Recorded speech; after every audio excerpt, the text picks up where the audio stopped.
Welcome to Powerful Women Rising, a podcast for female entrepreneurs ready to do business their way. Grab your coffee and join host Melissa Snow, business relationship strategist and founder of the Powerful Women Rising community, as she interviews industry experts and shares insights on strategy, marketing, mindset, and more. Here, you'll find the tools, strategies, and inspiration you need to feel empowered, take bold action in your business, and keep rising. Hello, friends. Welcome back to another episode of the Powerful Women Rising podcast. I'm your host, Melissa Snow. I talk to people all the time who want to start a podcast or they've thought about starting a podcast and they're like, I don't know, it seems so hard. It seems like so much work. Honestly, the hardest thing is figuring out what to say when I record these introductions because I want to introduce myself again because maybe this is the first time you've ever listened to the podcast. And also maybe it's not. And you're like, I could literally recite this introduction for you. And then I also feel like I want to say something fun and interesting and engaging. And it's just so much pressure, you guys. It's so much pressure. Okay. I am Melissa. I am a weirdo, but not a salesy weirdo, just a weirdo. I am a business relationship strategist and I love helping women grow their businesses through authentic connections and genuine relationships, aka networking like a human, not like a salesy weirdo. I live in Colorado Springs, Colorado. I have 2 dogs. I currently only have 1 cat, shocker. I generally am fostering cats and kittens, so I usually have more than just my George. But today I only have George.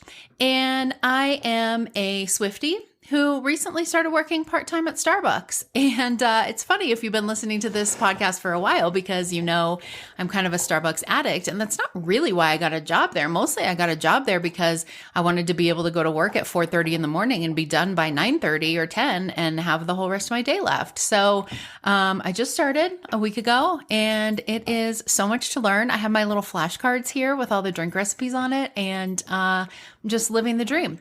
So today on the podcast, we're going to mix things up a little bit. Instead of listening to me interview someone else, you're going to listen to someone else interview me.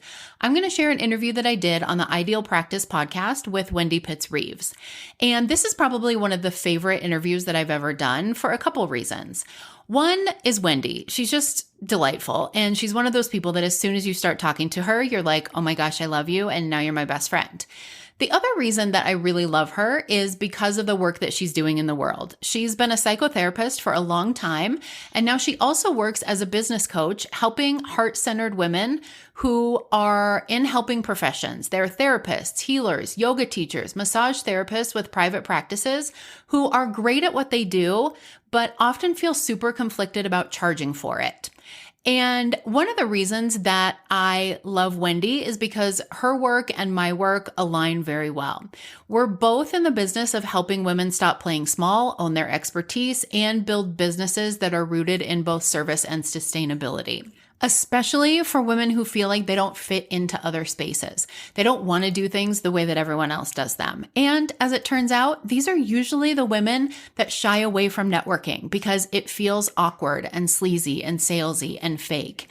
And so Wendy and I are doing the same work in very different ways. So this podcast interview is about networking, but it's really about so much more. And if you enjoy it, if you vibe with what I'm saying, if you find Wendy as delightful as I do, definitely check out the Ideal Practice podcast. I will put the link in the show notes. You're listening to Ideal Practice episode number 150.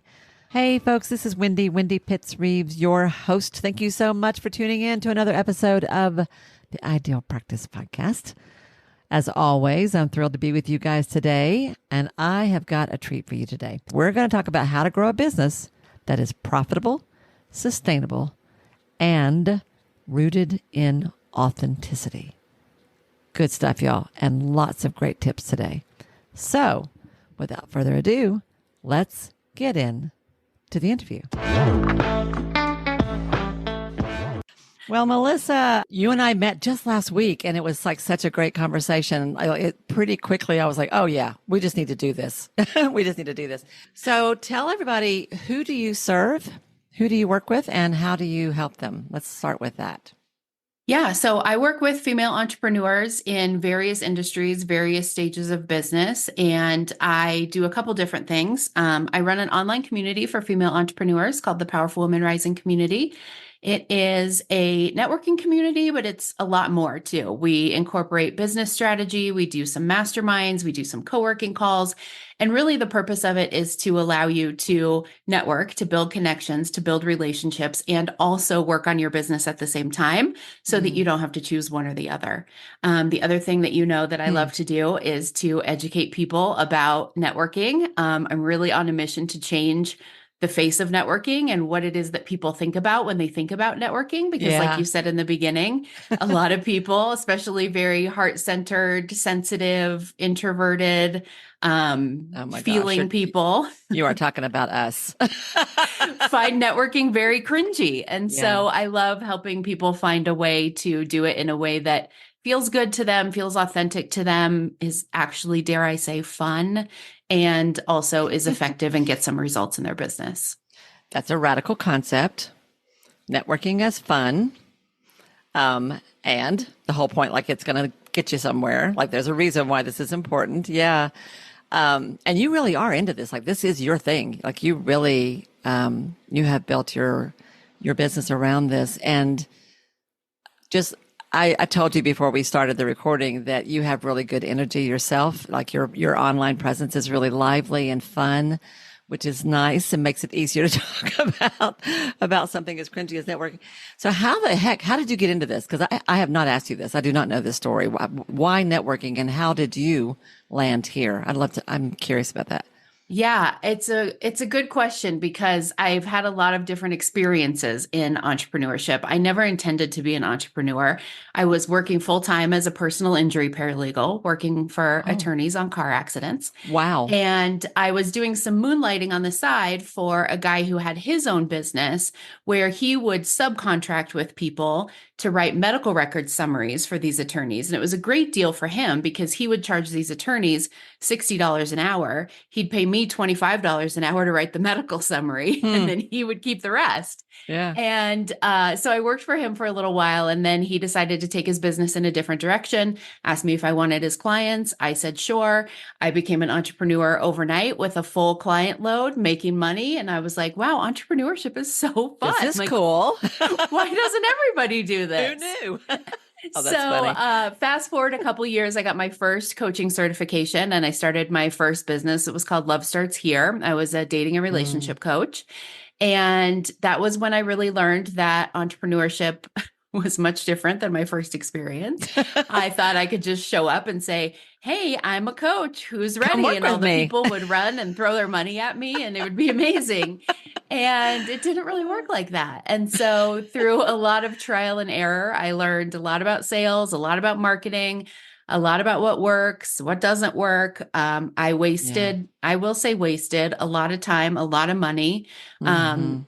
on the program that promises to be the thing that is the answer that you've been missing, right? Or this coach has this cookie cutter formula that she'll give Yeah. you for $10,000 and you follow it and you'll be a millionaire like her. And I tried Mhm. all of those things. And in retrospect, I realized the one thing that consistently built that business and made me money was the connections that I made, the relationships that I had built. Yeah. And that really was the thing that Yep. was missing that I didn't realize was the secret. And Yeah. so a big part of why I started this business is because I wanted to save other entrepreneurs from spending all that time and money. And it's not just the time and money that we spend on these programs and these courses and these things that we think are going to help us, but it's also like it takes an emotional toll on you, right? Because Yeah. you've invested all this money. This coach has promised you that it's going to work. You're doing all of the things and it's still not working. So it's Yeah. got to be you. You must be the problem. Mm. And I am neurodivergent in multiple ways. I am not a morning person. I am not a type A go-getter personality. Like I'm not a lot of the things that people think when they think successful entrepreneur. Hmm. And so I really loved the idea of helping other women find a way to build their business in a way that feels good to them, that feels Yeah. authentic to them without feeling like you had to force yourself into some cookie cutter mold of like, this is how it's going to work. This is how you're going to be successful. That is so true. Something that you said has already struck a chord for me. You said something about you realize that there's building a business and then there's establishing relationships and connections with other people, and that one doesn't have to sacrifice the other, which is not something I think we typically think about. But you are absolutely right. I talk a lot about mindset. That's a lot that comes into our level of success and how we tend to self-sabotage. But this is absolutely true. I think this is a factor that you don't hear about this. What you're talking about here is what's unique about it is it really is connection. Well, so you talk about it's not what you know, it's who you know, but it's not who you know at a surface level. It's not tangential. It's not you went to the chamber mixer and you exchanged a business card. And so great, you're rolling in money now. That's not how it works. You're talking about something much deeper, aren't you?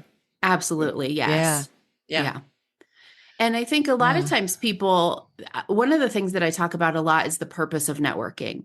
A lot of people think, and this is when it becomes cringy, is when we think that the purpose of networking is to find clients. Yeah. We're going to go into the room and find the people to sell our stuff to. Of course, that feels cringy to us. I mean, I'm sure there's some people that doesn't feel cringy too, but to people like you and I, that feels cringy. And I always say the purpose of networking really is to build your network. And there's a lot of different roles that people will fill in your network. Some of them are going to be referral partners for you. Some of them are going to be people that you collaborate with. Some of them may be your clients, but also some of them might be just people who are a little further ahead than you in business and can teach you something. Some of them might be your accountability partners, the people who, can help you with your business strategy or help you find what's missing. And so there definitely is that part of networking that is about building your business and working on your business and improving your business through those relationships as well. It's not all about referrals and finding clients. It's not all about trying to get something from somebody else. Yes. Right? In fact, it's not about that at all. Yeah. So, I love that. And so you're already expanding just the definition of what networking is, and the impact it can have on your life, which was something I kind of wanted to start with. Like, why does this matter and why should we care? And the whole thing that you just said about, it's not just about selling or getting referrals, but you also will get people who will help you in ways that isn't about sending you business. It's like other things you don't even expect. That's also so true. As you're saying that, I'm like, I can think of countless examples of where I have experienced that. That is absolutely true. Yeah. Yeah. I remember when I was a newer entrepreneur, I'd only been a coach for a couple of years. And I was having a conversation with a woman that I met at a networking event. We'd met for coffee and we were just kind of chatting about whatever. And she said something about business insurance. And I said, the what? What is that? And she says, please tell me you have business insurance. I said, I don't even know what business insurance is. Right. Do I need that?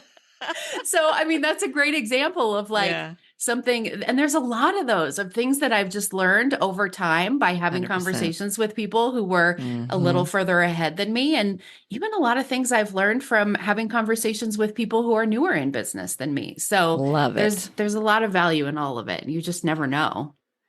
Yeah. And do you not find that your own life is richer as you start connecting with these people? Because you really are, like, you end up making friends with people. Oh, absolutely. Right? Yeah. And that's one of the reasons that I feel so strongly about this and I'm so passionate about this is that I really started networking intentionally 6 years ago when I moved to Southern Colorado from Northern Colorado.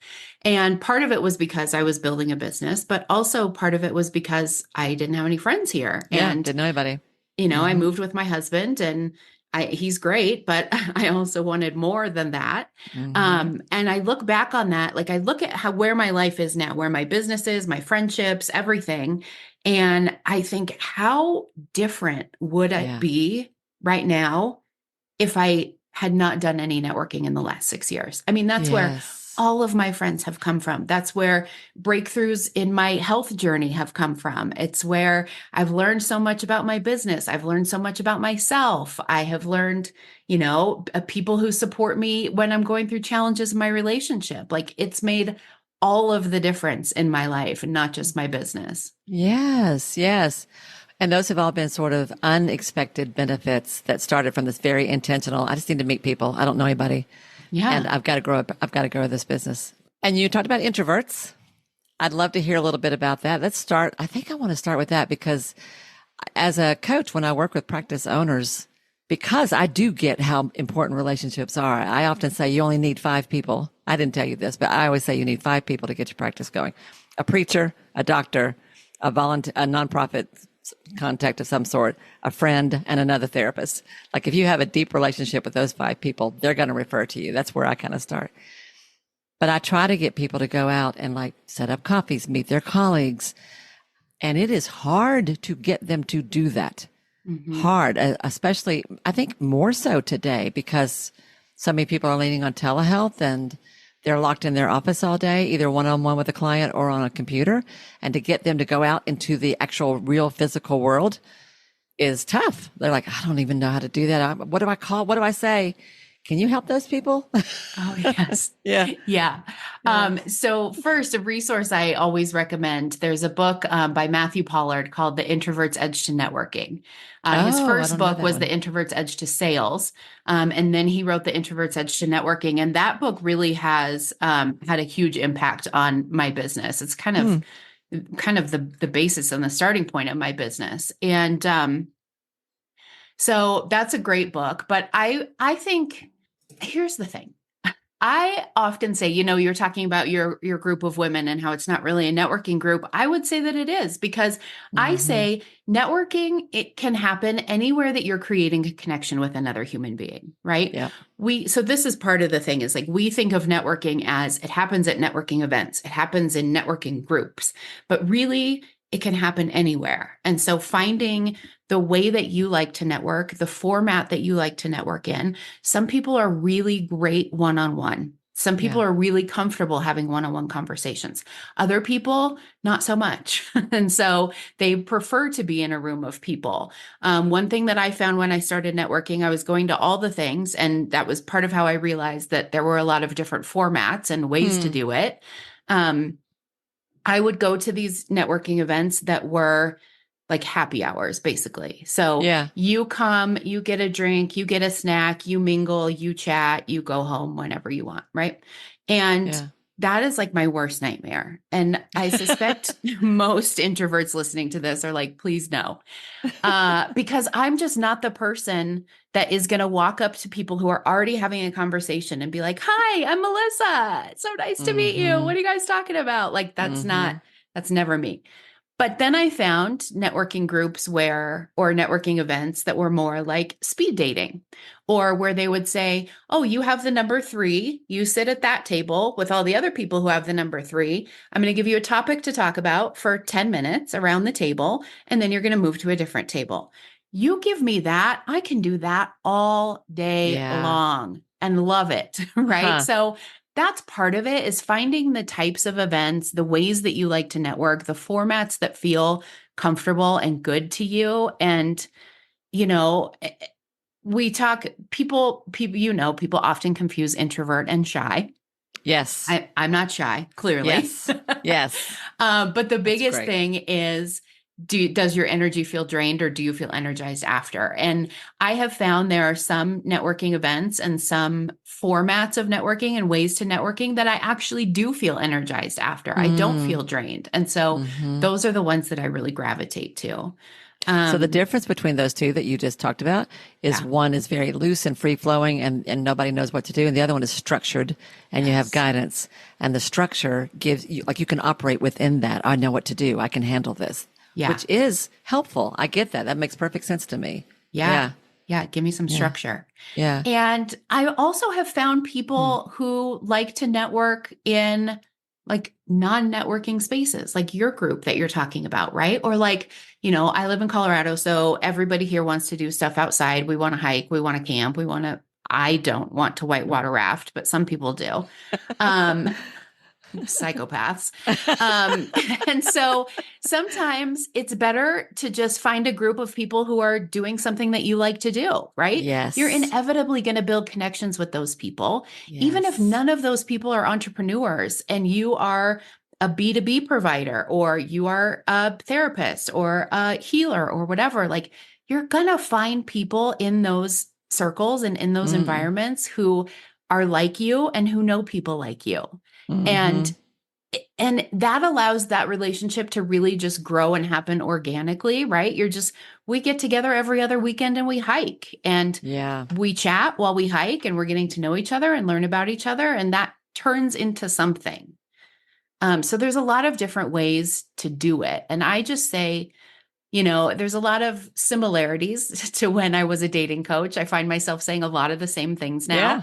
And I would tell my clients, they would go on a date and they would say, that was terrible. I'm never going on another date ever again. As if this man has anything to do with the next 20 men that they're going to go on a date with. But they do. They do. They're all the same. And also people listening to this are like, I don't care what she says. Networking events are all the same. They're not. So if you go to one and you're like, that was horrible, I am never doing that again.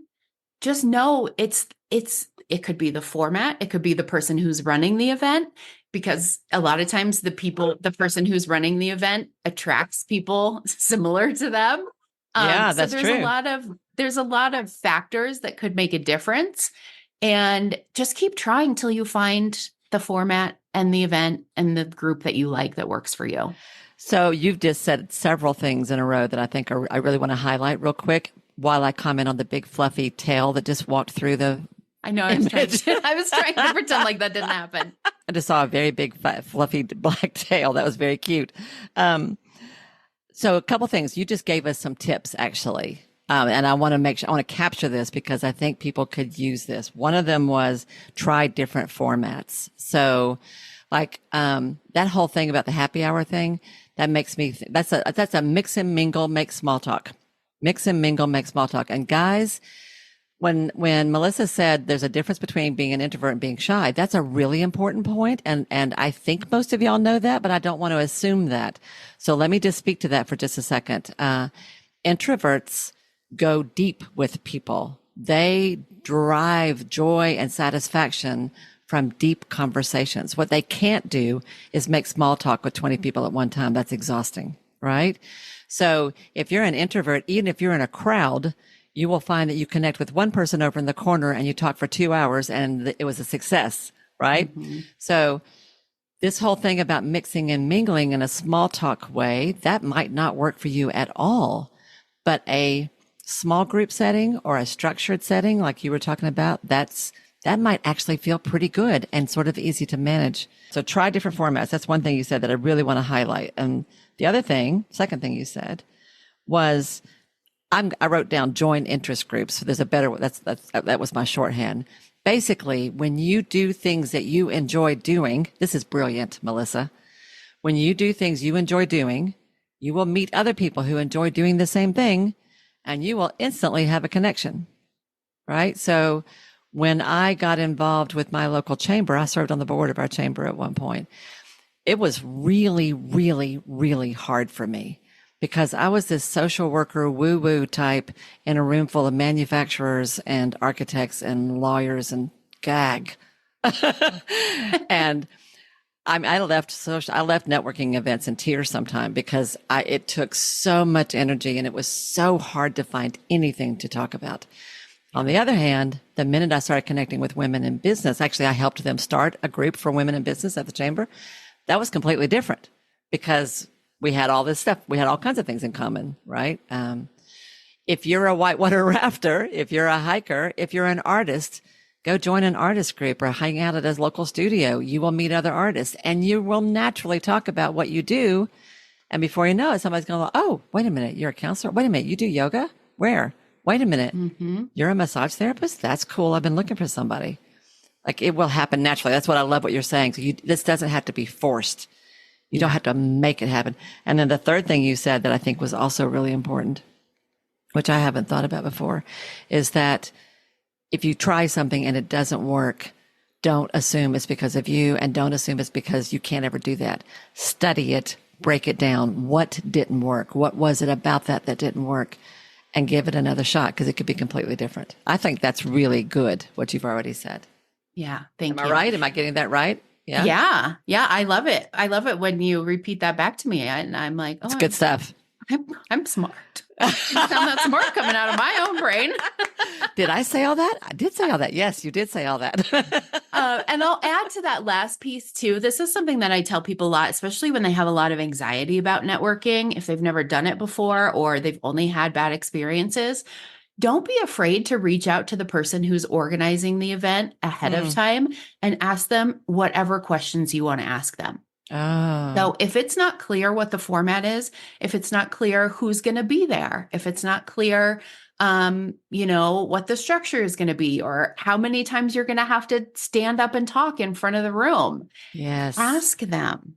There is no reason that you can't ask them. I run in-person networking events. I run virtual networking events. People ask me questions like that all the time. There's never a time that I'm like, oh, weird. Why is she asking that? Right? Like, yeah. And if somebody is like, oh, weird, why are you asking that? That's probably not the event for you. Absolutely. So there you go. ask all the questions you want. Sometimes you can even ask for a list of the people who are going to be attending ahead of time. And that gives you a chance if you're nervous about like, I'm not going to know who to talk to. I'm not going to know what questions to ask. I'm not going to know how to make conversation. Yeah. If you can get the attendee list ahead of time and you can look at that and see like, oh, cool, there's 2 other people coming who are also therapists, right? And now I've got their names in my mind. So I'm looking for them, not in a weird stalkery way, but I'm like, oh, yep, there's Janice. She's one of the names I remember. Or, there's a couple people who do something similar to what I do, but different. And maybe I can look Allied on professionals. I can look at their LinkedIn and like know a little bit about them and have some ideas of questions I can ask them ahead of time. So That's great. any preparation that you can do like that is going to take your anxiety down several notches. Yeah, that's a really good tip. It may make your anxiety go up. Like if I was going to go to something and they said, yes, we are going to ask everybody to stand up and introduce themselves. Oh, I could never do that. What would you say to that? Because I know what I would say, but I'd love to hear what you say. If somebody's like, oh, well, never mind. Oh gosh, I could go a lot of places with this, couldn't we? Well, I mean, there's a couple things. If you are truly like petrified, like there's no way, and that's the difference between you going in that room and not going in that room, ask the person who's running the event, is it okay if I stay seated while I introduce myself? There you go. Is it okay if you just skip me? Right. I mean, I sent out an email once. I was doing an open house for a networking group that I run here in Colorado Springs and just like a guest event. And I said at the end, P.S., if you have anxiety about coming to these kinds of things, please don't let that stop you. Find me as soon as you walk in the door and tell me I'm freaking out. I got you. And I actually did one time have a lovely woman come to me as soon as she walked in the door. And she was like, I cannot believe I even walked in the door. But you said, and I'm freaking out, and I introduced her to some people who I knew would be kind and loving and gentle with her. Yes. I didn't force her to introduce herself to the room. Like, people aren't here. I would say for the most part, these people who are organizing these networking events aren't here to make you uncomfortable and like torture you and make you never want to come back again. Yeah, that's right? so sweet, Melissa. I love that. Ask for what you need. And also, if you are not the person who's like, oh my gosh, I'm so terrified I can't even walk in the room, but you're like, I really don't want to do that, push yourself. Because I read a book once, and I'm sure you know this too. I read a book about social anxiety once, and it was written by a therapist, and I wish I could remember the name of it. She said, people come to me all the time saying, I want you to help me. I want you to make me less anxious so I can go live my life. And she would always say to them, actually, it's the other way around. You need to go live your life in order to become less anxious. And it's the same with networking. 100%. You can't sit in your car. I mean, to a degree, you can sit in your car and hype yourself up and get yourself ready to go in there. And also, every time you walk into a room that you're scared to walk into, every time you stand up and introduce yourself, every time you meet someone new and have a conversation with a stranger, it gets a little bit easier because you're showing yourself over and over again that you can do it and you won't die. Yes, and your social muscles will grow, right? And you will get the hang of it. And I think you'll find sort of like key phrases that you can use. You'll sort of figure out your own little format about how to make it work.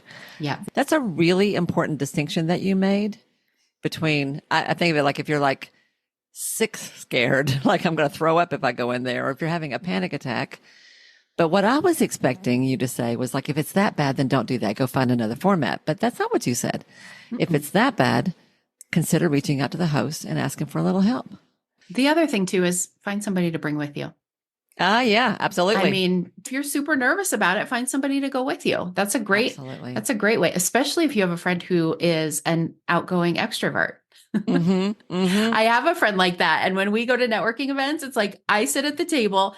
She's like my fishing pole. Like she goes out, she talks to people, and she'll literally bring them back to me and be like, Melissa, this is Lisa. She does blah, blah, blah. And she wants to know about this. And she'll sit her down at the table and she'll go find somebody else. I love that. It's That's awesome. what we need, a fishing pole. Yeah. Find your fishing pole. Yeah. I think too, and I want to ask you about this because I'm sure this is something that you see, especially working with women in leadership roles. I think we have to talk a little bit about imposter syndrome because that is something. First of all, I don't love calling it a syndrome, but that's what everybody knows of it as. So we'll go with it. Because honestly, it's a syndrome that every single one of us has at some point in our life, right? Sometimes we have flare-ups worse than others, but I think that's one of the things that really holds women, especially back from networking and from doing it in a way that is effective because we think everyone, and this is totally how I felt, especially in the beginning. And I still feel like that sometimes, like everyone in this room is a real business owner. Right. Especially if I'm networking. Meaning they are and I'm not. Is exactly. that kind of where you're going? Yeah. Especially in the beginning, if I don't have any paying clients, if I don't have an office, if I don't have a website, I don't have business, like whatever we think is the thing that makes us like a real business owner. Yes. And I'm going to go in this room full of real business owners who actually know what they're doing. And everyone's going to realize that I'm not a real business owner, that I don't know what I'm doing, that I don't have any paying clients, whatever it is. And like, I don't know what we think is going to happen. They're all going to laugh at us. They're going to like chase us out of the room. I don't know, in our worst nightmares. And I want to talk a little bit about that. And I would love to hear what you think about that and what advice you give people, because I do think that's something that holds us back significantly. How did you get past that for yourself? Or did you feel that yourself when you first launched this? Yeah. And you were being intentional about putting yourself out there. How did you get yourself through that? How did you coach yourself through it? I mean, I still have to coach myself through it sometimes. I think part of it goes back to that, like, you just have to do it. Yeah. I think that was part of it. Do it scared. And the more you meet people and realize everyone else, even the people you thought were the real business owners, are also struggling with the same thing. Yeah. Maybe for different reasons, but we're all struggling with it at some point in some degree. So I think that was helpful. I think having a coach or a mentor or a therapist that can help you work through some of that mindset stuff is really helpful. Yep. In the beginning, I recorded, oh my gosh, why can't I think of the name of it? There's an app that is for affirmations. It will come to me probably as soon as we're done with this call. And it has affirmations on there that you can use, or you can record your own and you can segment them into different categories. So I literally created a affirmation and I recorded them in my own voice. That's part of it. We don't like to hear our own voice, but it's important to hear our own selves say it to us. I love it. Of like, I thought about, how do I want to feel walking into this room? And what do I need to think in order to create that feeling? So if I want to feel confident, if I want to feel like I, like I belong there, if I want to feel like, I don't know, comfortable. Yes. All of these thoughts that I need to think to create that feeling. And I would sit in my car and I would listen to those affirmations before I walked in, just to create that feeling of like, and they were things like, I belong in this room just as much as everybody else. Yes. I have something important to offer to the women in this room.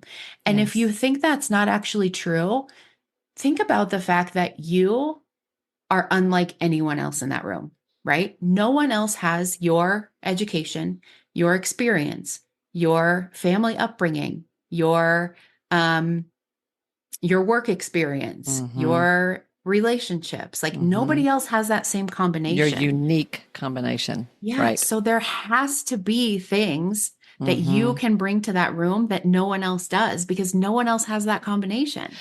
Yeah, I love the sitting in the car with the affirmation idea, which anybody could do that. You could do that with your voice memo on your phone. Like that's easy, right? My version of that is I would tell people I also would sit in the car and I'd tell people to imagine the best case scenario of what could come out of this. Well, how do you want to feel when it's over? How do you want to feel while it's going on? And what's the absolute coolest thing that could happen here? And just to really think, well, it's probably impossible, but it would be super cool if X happened.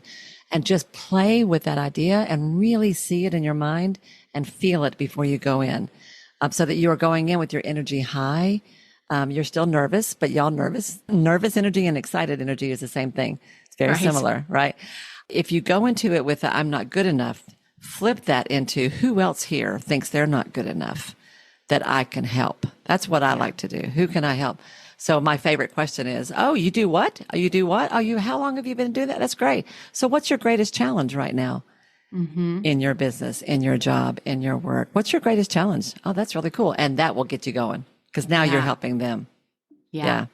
I love that question too, because one of the things that I get asked about a lot, and I'm going to segue into a new topic here, but one of the things that I get asked about a lot in networking is the follow-up. I went to the thing, I met the people. Now what do I do? Yes. And I mean, if you're asking that question, now what do I do? You're already miles ahead of a bunch of other people because a lot of people don't even realize there's something else to do. They just I was going to ask the you networking thing and they're like, I networked, nothing happened. Yay. I was going to ask you, but the before, the during, and the after, how to think about that whole process, what you would suggest. Good. This is good. Yeah. When you ask that question about what is your biggest challenge in business, or you can ask it a lot of different ways. What are you working on right now? What's your next big thing? What are you interested in learning about? All those kinds of questions.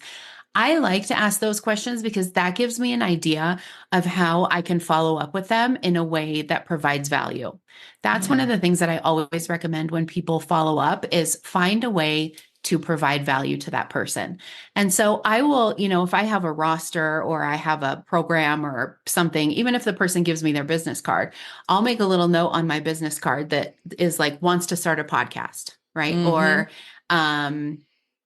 struggling with growing her email list or something like that. And when I go to follow up with them in a week or 2 weeks, I will send an email. I'll say, hey, it was so great to meet you at such and such event. I loved our conversation about whatever, right? Because that kind of reminds them of who you were because they met a lot of people too, probably. Right. I loved our conversation about this. I just wanted to send you this article I found about growing your email list because this is one of the things we talked about. And I thought this might be helpful. Or I will hear a podcast episode about something and I'll think oh, I just met a lady last week who was talking about this. I'll forward it to her and say, hey, just heard this, made me think of our conversation. And that is such a great way to follow up with people for so many reasons. The first is that it really lets them know that you saw them and heard them and valued what they said enough to remember. Yes. And as you probably know, there are studies that show that the impact of feeling seen and heard on the brain looks very similar to the impact of feeling loved. They're almost indistinguishable. And so that really is a great way to create a connection with somebody right off the bat in that first follow-up. The other thing I really like about that is that you are, again, not approaching it from a, what can I get from you? What's in this for me kind of approach, right? You are, I just heard this and I thought of you, thought I'd share it if it's of interest. Saw this article, met this person, and she does exactly what you and I were just talking about. Let me know if you want me to connect you. Anything like that is just I'm here to help. I'm not expecting anything in return. It's genuine. You're not manipulating. It's real. I really do want to help. And this is a cool thing you might like. Yes. Yeah. And that's an important piece of it too, is the intention behind it, right? Yeah. Go at it from, and part of this just requires you to trust me. Part of this just requires you to believe what I'm saying is true. But go at it from a space of, if I just continue to provide value and support other people and lift other women up, it's going to come back to me. Yeah, it's true. And it is. We Yeah. don't have to do a 1-for-1 thing. I will tell you, I have a lot of networking nightmare stories, but Mm. there's a woman that I met at a networking event years and years ago, and we've kind of just stayed in touch via social media. You know, I comment on her stuff and vice versa. And Yeah. I was wanting to expand the networking group that I run here into further east, which is where she lives, and she runs a community group out there that has a bunch of people in it. So I sent her a message. I said, hey, really wanting to expand out east. Is it cool if I make a post in your Facebook group about this event that we're doing? And it's just it's like a community news group. Right. And she responded to me and she said, hi, please remind me the last time that you sent me a referral because I'm having a hard time remembering. Oh my gosh. Are you kidding me? I mean, first of all, with the passive aggressiveness, but For real? also, this is not the approach we want with networking. We are not sitting at home keeping track of like, oh, Wendy sent me an article today. Keeping Oh, score. Wendy sent me a client. Dang. I better send Wendy something because Wendy sent me a client. That's awful. Or like, you know, you reach out to me and say, hey, I just did this podcast interview. It was so good. Your people would love it. Can you share it? And I'm like, well, Wendy, I'm looking at my scorecard and no. That's awful. That's really right? awful. That's not how we're doing it. So we're approaching it from, I want to provide value. I want to be helpful. This is how I create real, genuine connections, and it's going to come back to me. And when you come at it from that energy and from that intention, Yeah. it will come back to you. Yeah, that's huge.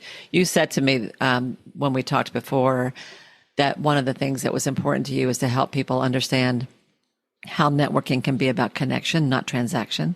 Yeah. Which is exactly what you're talking about here. So I hear check yourself. You know, we may not admit it, but if you go into it thinking, well, maybe I can get something from this, you might want to be careful about that. Make sure that you are showing up from an authentic place of service, all within reason, like not being crazy, not being ridiculous, because my folks can take service to an extreme. But this should come easy for us, this kind of service, right? Help people. Yeah. That's good. Yeah. We're not talking about giving your services away for free. No, right. Wendy says, thank you. N-O. Yes. Thank you. Or I will come hunt you down. but taking a couple minutes to send an article you found, or, you know, I get these emails from podcastguest.com about there's these podcasts. Maybe that's how we connected. I don't remember, but there's these podcasts who are looking for guests, and there'll be ones at the bottom that are like, we're looking for people who specialize in travel, or we're looking for people who specialize in, I don't know, aliens. And then I'm like, it takes me 30 seconds to forward that to the travel agents that I know and say, hey, look at the bottom, might be a good one for you. Right. Yeah. And that helps people. First of all, it keeps you top of mind with people, right? Because they're seeing your name and they're like, oh yeah, I remember her. Gosh, that was so nice of her. I love that lady. Yes. And that's how you create the connection. What else would you do for follow-up? Are there other things that you have in mind? This also is a personalized answer, right? Because it's funny because the one size fits all answer sells, right? If I have this, like, here's the formula for follow-up, 1 through 10, $1,000, I'll give it to you, promise it works. People love that. And then I'm like, well, there's a lot of different ways that work. Let's find yours. And people are like, no, that sounds like a lot of work. Just give me the 10 steps. Yeah. But really, if you are doing it in a way that works for someone else and it doesn't work for you, you're going to get so burnt out. Number one, it's probably not going to work that well for you. But number two, you're also going to get really burnt out and frustrated and discouraged. I have this conversation with women in the Powerful Women Rising community a lot because I hear over and over again, I know I should be on social media. I know I should do more on social media. I'm really going to try to do more on social media this week. I just really hate it. And I'm always like, why though? Why should you do more on social media? Why do you have to? Who said you have to? Right. If you really hate it that much. Yeah. I have a friend who's built a consistent 6-figure business. She hates social media. She's built this business through going out and meeting. She's my fishing pole friend, actually. And that's how she's built her business. Right. So none of this is a have to thing. I personally there's some social media that I really enjoy. I was trying to force myself with Instagram for a long time. And then I was like, take your own advice. Why are you forcing yourself? Good. I don't love Instagram. I love Facebook. I love Threads. That's where I engage with people. And that is part of my follow-up strategy. I know I should be on LinkedIn. I know that's where the entrepreneurs are. I just cannot with LinkedIn. I don't know why. I find so relate to you, honey. boring and just like bleh. Yes. So and every single connection you make, they pitch you a minute after. I hate it. I hate it. So I just don't with LinkedIn. Yeah. But Facebook and Threads are definitely part of my follow-up strategy because I will follow people that I meet. I will engage with them thoughtfully. I'm not talking about like just like their posts. That's not going to really do you any good, or just like comment, great post, but actually thoughtfully engage with them once in a while. And I'm not saying that you have to engage with these people daily, right? Right. Even once a month is fine. Yeah. It's the consistency of it that is going to create that connection and build that connection. So there's a lot of different ways to do it. You don't have to have a coffee date with every single person that you meet at a networking event. You can follow up with them by email. You can follow up with them in a voice note. You can follow up with them on social media. Any of those things will work. Yeah. So tell me, how do you get from you're a nice person, I want to know you better, to something that does bring income or business? How do you, because that's a line you have to cross at some point that also people tend to get stuck at, I think. Yeah. Right? I can send you articles all day long, but that at some point I'd kind of like to work with you. Right. Exactly. Yeah. Yeah. So I think the first thing to know is that it takes time. And again, this is not a sexy thing for me to sell. Everybody else is like, I can teach you to make 6 figures in 5 minutes following my 5-step plan. And I'm like, I could help you figure out your own way, and it'll take a really long time. Yes. So true. But I will say this is much more sustainable than the other. There is a definition from a long time ago, a definition of the word networking that is a broadcast system of multiple transmitters. And obviously that related to like TV or radio or something like that. But I love that definition in terms of business networking, because that really is what makes it so much more sustainable than any other business growth method. Because if I've put in the time and the energy and the dedication to creating a relationship with you, and I've got a message to send to my 100 people in my network. Yeah.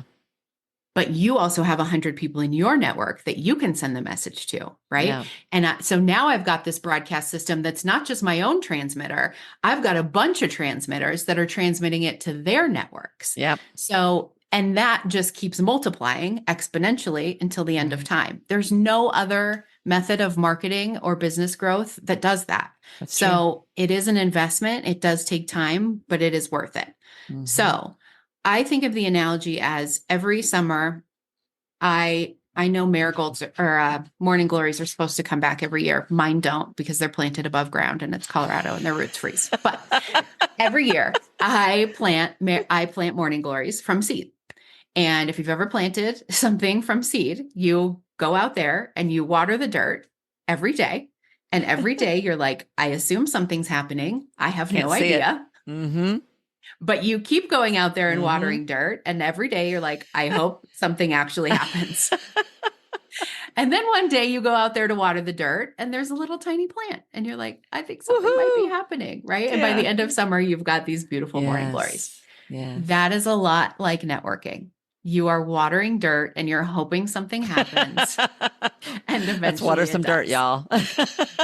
But you have to water the dirt, right? Like you have to make it happen. You have to have planted the seed. You have to have the right soil. You have to water it the right amount of times, get it the right sun, et cetera, et cetera. Yeah. So there is that beginning stage where you are just getting to know the other person. They're getting to know you. You're deciding if you like each other. You're building trust with each other, right? Know, like, and trust. We all go back to that. And it's really true, because that's who we want to do business with. And that's 100%. Who we want to be friends with. Yep. So that does take time, as it should. And so you go through that period, and that happens in a lot of ways. Email, we're having coffee. I'm inviting you to this thing. We're hanging out at this place, whatever it is. At some point, if you decide, I actually want this person to be a referral partner for me. Or I might want them to be a client. Yeah. Right. Yeah. Or I actually want to collaborate with them on a project or something like that. Yeah. I think the way that you approach it, again, going back to the intention, the way that you approach it is going to make the difference whether they are experiencing it as you being a human or you being a salesy weirdo, right? Mm-hmm. If they like you and they've built trust with you, they're less likely to experience you as a salesy weirdo. Right. If they've just met you and you're like, hey, I would love for you to be a referral partner for me. They're like, I barely know what you do. So getting to that point and then just approaching it with a conversation, like, what is your intention? And be clear about it. You don't have to be weird about it, but just say like, I've been thinking about doing a workshop on such and such, and I just keep coming back to you. And I think doing this workshop together would be so cool. Yeah. It'd be a way for me to get in front of your audience, you to get in front of my audience, and you have this expertise that I don't have. Would you be interested in talking about that more? Right. Yep. Or Yeah. we've been getting to know each other for a long time. We've had conversations about this and this. I really think that's something that I could help you with. Are you interested in having a consultation call with me? Yes. And that's an important piece too, is that this conversation and the consultation or the sales call are separate conversations. Good. That's good. They are never the same conversation. Yep. If I meet you at a networking event and you say, hey, I'd love to have a 30-minute Zoom, get to know you better, you better not sell to me on that 30-minute Zoom. Yep. Yep. Even if I'm saying all of the things, I'm like, oh, Wendy, I just moved into this leadership position and I have all these responsibilities and I'm so nervous and everything is screaming, Wendy, she's your ideal client. You can help her. Really, for real. Give me a call. On that 30-minute call. It's so true. What you can say to me is, I work with women exactly like you all the time. I know I could help you. Yeah. If you want to set up a consult call anytime, I'm here. Right. They're And then separate conversations. I love that because you are being clear about who you are and what you can do to help. This is selling a service, which is important to me. But you are asking them for permission. You're asking them to opt in or giving them the choice to opt in to that conversation, which is much more respectful and much more empowering and much cleaner. So that's good. That's how this is not transactional. I love that. Yeah. And that's why we're keeping those conversations as completely separate calls. And we are giving the person the option to consent to having that call. Right. Yeah. Yeah. So, and same with becoming somebody's referral partner. You're thinking like, man, we work with very similar people in very different ways. I would love to be able to send my people to you. I would love for you to send people to me if they meet this, and this criteria. Yes. Would you be open to having a conversation about that? Right? Because there are certain conversations we need to have that we probably haven't had yet in order to become good referral partners for each other. Who do you want me to send them to? How do you want me to send them to you? What can I tell them to expect? All that kind of stuff. Those are great questions. I love that. Yes. Yeah. But again, making it a separate conversation and asking them, are you open to having a conversation about that sometime? Not just jumping. This is when we become weirdos. And this is when people are like, I hate networking, right? Because I thought I just showed up to have coffee with you. And now you're like, I want to be your referral partner. What do you think about that? Right. And I'm like, it's like, I wish I would never come to this coffee. That's what I think about that. I used to have a coach that would say, you don't take somebody out to lunch and go, so you want to get married? Exactly. Exactly. You don't go from one to you've got to build it slowly. Yeah. But I like what you're saying. This is really good advice to separate those conversations. And this might relieve a little pressure for people because I think for some of you guys who are listening, some of you may feel like you're supposed to find a way to get the conversation to that point. You're supposed to be nice and say all the right things, but get yourself to the point where you're asking for the business. What Melissa is doing is giving you an in-between step here.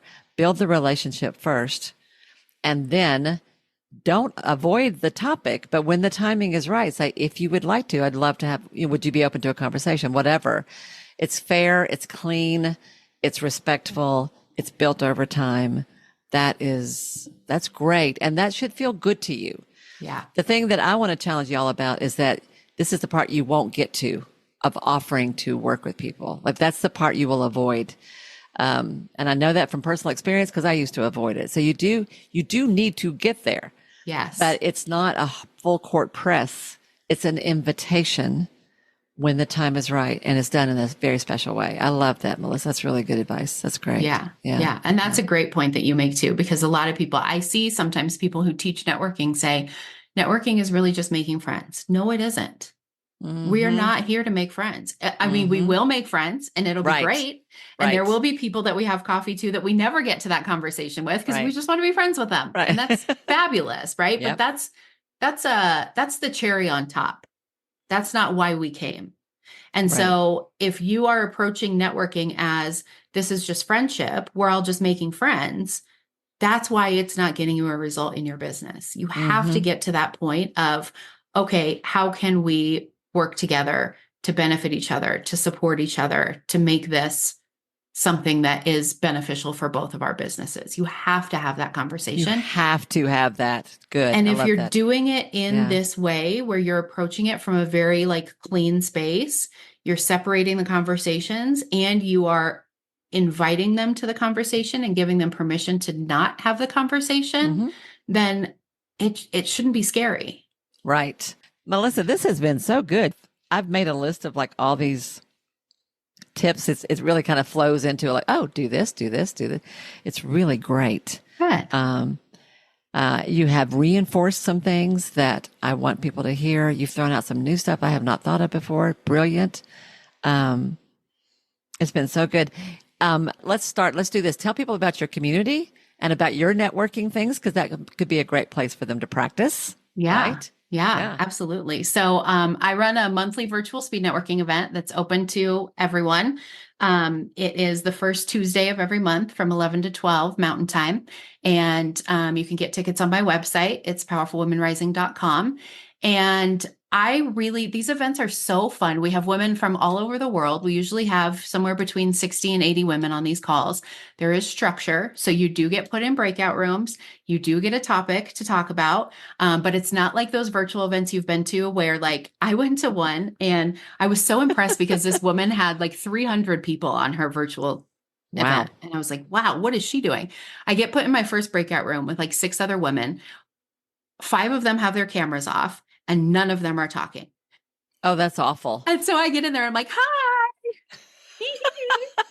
And no one responds. And I'm like, okay. So I sit for a little bit and then I go back to the main room.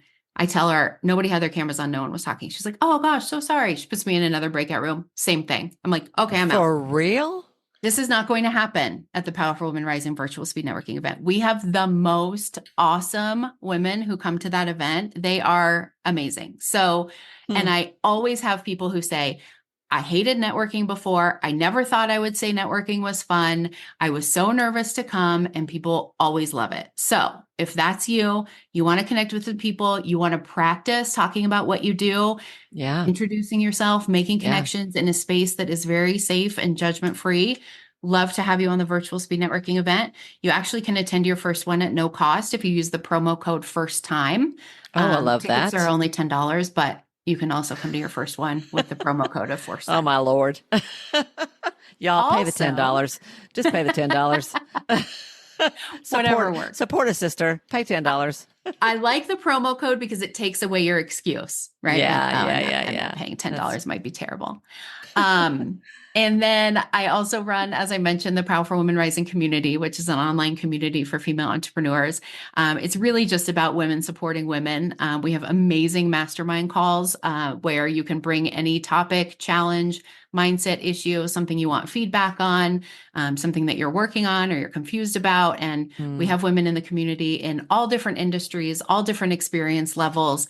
You can get input from them, get ideas, get new perspectives. There's opportunities to get business coaching from me. We do co-working calls. We do networking calls where you really get to know each other on a deeper level, really understand each other's business, who each other's best referral partners are, how to make that referral. So it's a lot about learning a lot of these things that we talked about today, just learning to be better at networking and do it in a way that feels good to you. Yeah, that's so good. And it's easy for anyone listening to this to tell what it would be like to work with you. And what it would be like to be in any of these groups that you're running, because You are so warm and welcoming, and you have a great sense of humor. You have a great sense of humor, which makes it easier, actually. This has been so good. Thank you so much. I might check out your networking thing myself because, it's hard to get out there. All right, everybody. Thank you for hanging out with us today. That's a wrap on this week's episode of Powerful Women Rising. Thanks for hanging out with us. If you love the podcast, make sure to subscribe, share it with a friend, write a review, or buy us a coffee. Your support helps more women like you step into their power and grow their businesses in a way that feels real and true to them. Want to keep the party going? Check out the show notes for details on our next virtual speed networking event, or join us in the Powerful Women Rising community. Until next time, remember that building a business your way is the best way.